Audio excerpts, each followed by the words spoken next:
मुंबई में हुआ है एक बड़ा हादसा। वहां एक 4 मंजिला इमारत गिरने से घाटकोपर में 8 लोगों की मौत हो गई। राहत और बचाव का काम अब भी जारी है।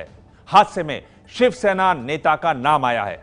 बड़ा सवाल है कि आखिर कब तक सरकारी लापरवाही की कीमत आम नागरिकों को चुकानी पड़ेगी।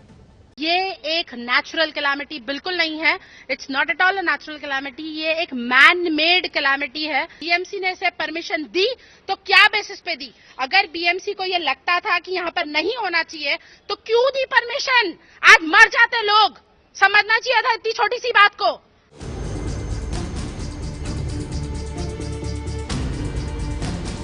विनीता का यह बयान ढेरों सवाल पूछ रहा है। यह हादसा देश के सबसे रईस नगर निगम बीएमसी में हुआ है।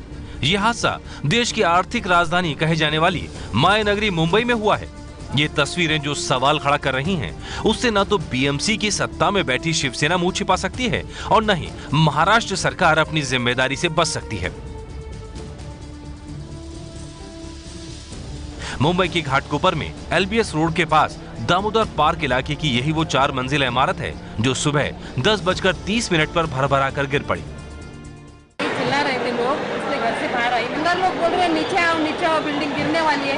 मैंने चौथी माले वाली ने देखा भी, नीचे आओ बोली, वो दरवाजे तक आई होगी, इतने भी हिलने को चालू हो गए। तो मैं भी उधर ऐसे 12 से 13 जख्मी लोगों को अस्पताल में भर्ती कराया गया है।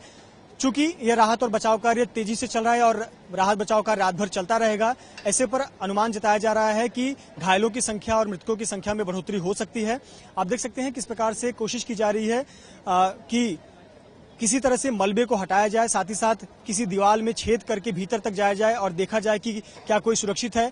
जानकारी मिल रही है कि कुछ लोग मलबे के भीतर दबे हैं जो कि सुरक्षित हैं और कोशिश है कि उन्हें सुरक्षित बाहर निकाला जाए, उन तक ऑक्सीजन पहुंचाया जाए, उन्हें नींबू पानी तक उपलब्ध कराया गया है। घंटों की मेहनत के बाद 16 लोगों को मलबे से निकाल लिया गया, लेकिन उन लोगों का क्या जिनके परिजन इस लापरवाही की भेंट चढ़ गए। जनता भी समझती है कि गलती किसकी है, किसकी लापरवाही है। इसलिए जब देश के सबसे रईस निगम के मेयर विश्वनाथ पांडुरंग महादेश्वर पहुंचे तो जनता के गुस्से का उन्हें सामना करना पड़ा। हॉस्पिटल का पिलर का काम चल रहा था, इसके लिए जो है ये घटना हुई है। इसके बारे में आपके अधिकारी आपको क्यों पूरी जानकारी नहीं दे रहे हैं? पिलर का कुछ काम चल रहा था और उन्होंने गलत काम किया होगा और उसके वजह से इमारत जो बिल्डिंग है वो कोलैप्स हुई होगी, तो उनके ऊपर कार्रवाई करनी चाहिए। इस बिल्डिंग में करीब 15 परिवार रहते थे। मारे गए लोगों में 6 महिलाएं और 2 पुरुष हैं। लोगों में गुस्सा है, नाराजगी है। लेकिन सवाल उठता है कि आखिरकार इस हादसे का जिम्मेदार कौन है, किसकी लापरवाही, किसकी खामियों की वजह से यह बड़ा हादसा हुआ। इस 4 मंजिला इमारत के ग्राउंड फ्लोर पर सिताप नर्सिंग होम था। यह सिताप नर्सिंग होम सुनील सिताप का था। सुनील सिताप शिवसेना के नेता हैं। बताया जा रहा है कि इस इमारत के ग्राउंड फ्लोर पर जो सिताप नर्सिंग होम था, इस नर्सिंग होम को तोड़कर इसमें मरम्मत का काम कर इसे गेस्ट हाउस में तब्दील किया जा रहा था, जिसके लिए इमारत से छेड़छाड़ की गई थी, इमारत के पिलर में छेड़छाड़ की गई थी। शिवसेना के उम्मीदवार यहाँ के सुनील सिताप है, जिनकी ये प्रॉपर्टी थी। ग्राउंड फ्लोर में उनकी हॉस्पिटल वो चला रहे थे और हॉस्पिटल चलाने के बाद आज वो गेस्ट हाउस चलाने जा रहे थे। तो ये सारी जिम्मेदारी सुनील सिताप की है। उनके ऊपर मनुष्य वध का केस होना चाहिए, उनको अरेस्ट करना चाहिए, इसे हमारी मांग है। मामले की जांच के आदेश तो दे दिए गए हैं, लेकिन क्या इस कार्रवाई से मारे गए लोगों की जान की भरपाई हो पाएगी?